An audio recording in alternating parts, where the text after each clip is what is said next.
538 Juice. Juice. Hip hop and R&B from A to Z. 538 Juice. That's what culture has always been. You know, even in hip hop and R&B or soul and jazz, you know, there was a confidence that went with those styles.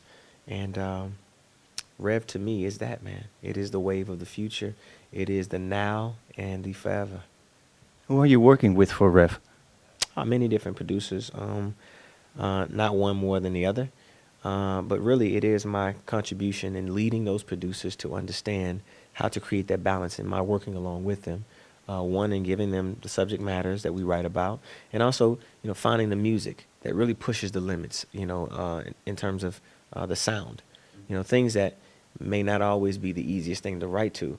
You know, you can travel to a foreign place and say, wow, I don't know what this sound is, but it's cool, you know. And then if you put the right lyrics and the right attitude and the right, you know, right lyrics over it, everybody will love it. You know, it is sometimes a chant. You know, if you listen to OMG and you hear, oh, that was something that was created in France. But when we put it through the machine and created this sound, it became something greater, something for the entire world to enjoy. You know, will.i.am did an incredible job. He's one of the people that understands Rev. I think that, you know, Max and Luke, they understand Rev. I think that David Guetta understands Rev. I think that there's, you know, I mean, even my opening act, Tiny Tempeh, you know, as, you know, you hear his music, his producer understands what the Rev movement is. But they haven't done it with me, you know, but I think that they would understand. Mm-hmm. Yeah. Because one thing is... They're just open-minded. Producers who are open to pushing the limits and breaking new barriers, they're more, you know, likely to be able to be a part of Rev. And all of those names are used to working with high tempos. Yeah, that's right. All those people are actually accustomed to working with, you know, high tempos.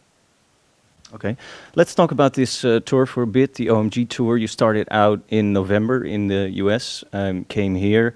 You're doing a bit of Asia after this, then Australia, New Zealand, then go back at the end of April to the US for a second leg, and wrapping up in the beginning of June in Los Angeles, I think.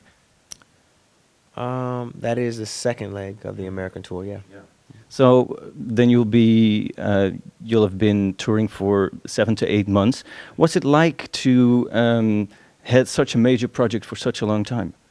I mean, I feel very fortunate, you know what I'm saying? It's not like, you know, there's a ton of tours that are going out that are successful with this type of crew.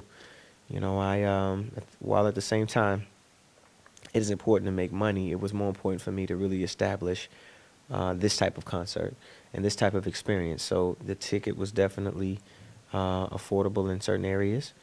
You know, more than, I mean, you have scalpers nowadays that buy the ticket at a low price and resell it.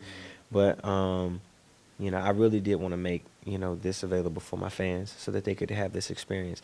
And for people in America to know that an American artist can tour all over the world and be successful. It wasn't just about, let's make a ton of money the first time out the gate. Let's really set a precedent. Why do you want to send that signal to other American artists, I think? Well, I say this because it is the new business. I can't say it's new, though.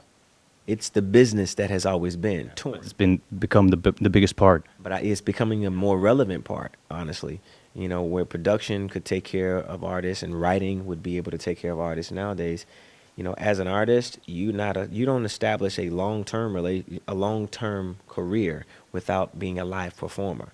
So, you know, that's why it's so important. That's why, you know, and even in terms of endorsing, you know, art that's outside of my own comfort zone and working with different people in different regions who have a relevant sound, that's what it's about. That's what I'm doing, pushing limits. I'm actually tearing down the barrier of the norm and reestablishing, you know, music and entertainment through Rev.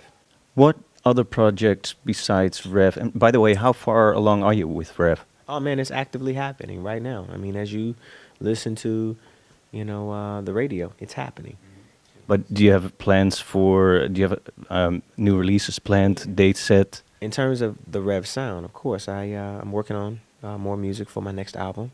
Now I've been listening to, you know, different tracks and different ideas, having conversations with different producers about ways to work when I have some downtime. And even while I'm actually moving around touring, I've actually done some recording. Yeah. So, would it be safe for us to expect something to be released this year? Oh yeah. You can definitely count on something coming by the end of this year. I don't know if the album will be out by the end of this year, but I do know that you'll hear more music. Do you have other plans that you're working, other projects that you're working on right now? Well, we're getting ready to start Justin's album back up now, his next album. It's a few new artists that I've been working with, none that I want to mention right now, but, stay tuned. And as I introduce the new movement, it will be televised online. That is our new network. If you look at how great social media has been for us, I plan on continuing to use it. And then finally, what do you want your fans to know about you that they may not be aware of yet? That you can know everything you want to know if you go to usherworld.com. That's what you need to know. Thank you very much. Yeah, man. No doubt. On 538, y'all. Usher. 538 Juice. Juice.